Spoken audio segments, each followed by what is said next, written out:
effortless. You're having a nice, relaxing walk on a private beach without a care in the world. All of a sudden, your foot drops into a deep and mucky puddle. You struggle to pull your leg out, but it just won't budge. Before you know it, you're sinking rapidly, and half of your body is submerged in cold, wet quicksand. The more you struggle, the more you sink. Talk about a terrible way to end a vacation. But it doesn't have to be. Here's how to survive falling into quicksand.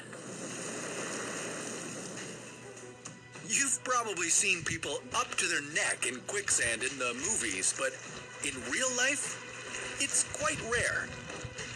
If you happen to slip in, you'd likely just sink halfway. Most of the time, quicksand isn't actually that deep, but it can still be incredibly dangerous. If you're trapped and there's no one around to help you, you could suffer hypothermia, dehydration, or even suffocation. You might also be an easy target for hungry predators. And if you're close to the water, watch out for the tides coming in or heavy rainfall. Hope you packed a snorkel. How could you stay afloat in quicksand?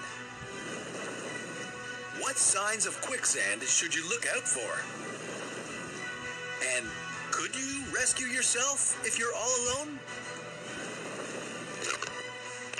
Quicksand is found all over the planet, but is most common near coastal areas, marshes, and riverbanks. There's even dry quicksand that can be found in deserts. Unlike mud or regular sand, quicksand is a non-Newtonian fluid, meaning it's solid in one state, but if anything agitates it, it quickly turns to liquid, causing you to sink deeper and deeper. So, what should you do in this scenario? Step 1, stop moving. First things first, don't panic and don't move. Calm down and be as still as possible. The more you move, the deeper you will sink. Step 2, lighten the load. If you have any bags, jackets, or anything heavy on you, take them off and throw them away. I'm sorry, but it's you or the bling. Less weight means you'll sink less quickly.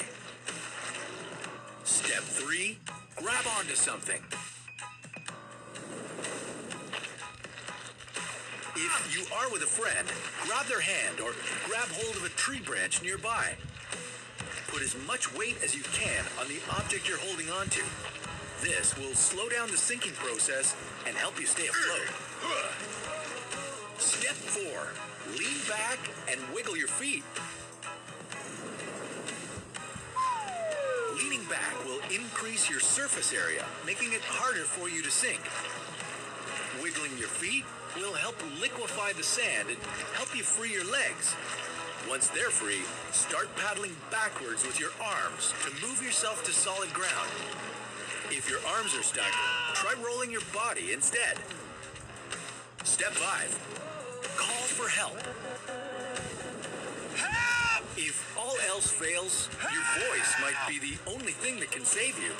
Call for help, and if you can reach your phone, dial 911 immediately. You could suffocate if you're stuck in there for too long.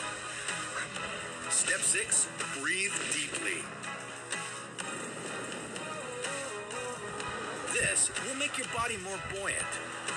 Try to meditate and focus on your breath. It's time to put those yoga classes to good use.